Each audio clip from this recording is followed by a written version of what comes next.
प्रकाश के परिवर्तन के नियम। प्रकाश के परिवर्तन के नियम में परीक्षा में हर बार पूछा है और इस बार भी 2025 के बोर्ड में आएगा।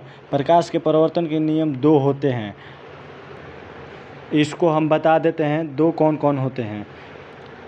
पहला नियम, ये आपतन कोण जो यहाँ पर है ये और परिवर्तन कोण आपस में बराबर होते हैं।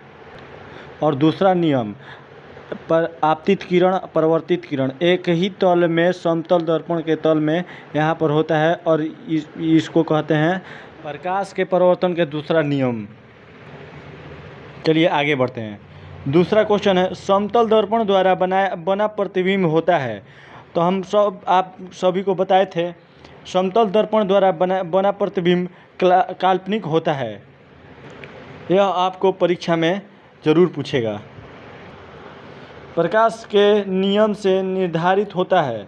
पहला है आपतन कोण बराबर परावर्तन कोण, परावर्तन कोण बराबर आपतन कोण, आपतन कोण बराबर विचलन कोण, इनमें से कोई नहीं। तो हम अभी बताए प्रकाश के पहला नियम आपतन कोण और परावर्तन कोण आपस में बराबर होता है।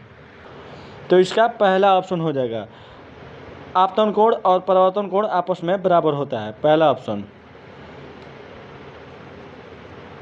चलिए आगे बढ़ते हैं। प्रकाश के किरणें गमन करती हैं। तो आप सभी जानते हैं प्रकाश की किरणें सीधी रेखा में गमन करती हैं। अब आगे है, दाढ़ी बनाने के लिए कौन सा दर्पण उपयुक्त होता है। यह क्वेश्चन 2011, 2015, 2016 और 2021 में भी पूछा है। दाढ़ी बनाने के लिए कौन सा दर्पण उपयुक्त होता है। पहला है समतल, दूसरा उत्तल, तीसरा अवतल और डी इनमें से कोई नहीं। तो हम आप सभी को बताए थे दाढ़ी बनाने के लिए अवतल दर्पण का प्रयोग होता है, अवतल दर्पण, ठीक है। चलिए आगे बढ़ते हैं। अब यह क्वेश्चन बहुत महत्वपूर्ण है।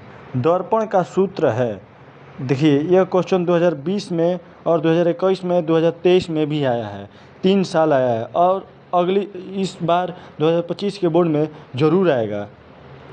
हम आपको पढ़ाए थे पहला चैप्टर 10th का भौतिकी का पहला चैप्टर में पढ़ाए थे दर्पण का सूत्र 1/v + 1/u = 1/f होता है। मतलब ए मतलब पहला ऑप्शन हो जाएगा।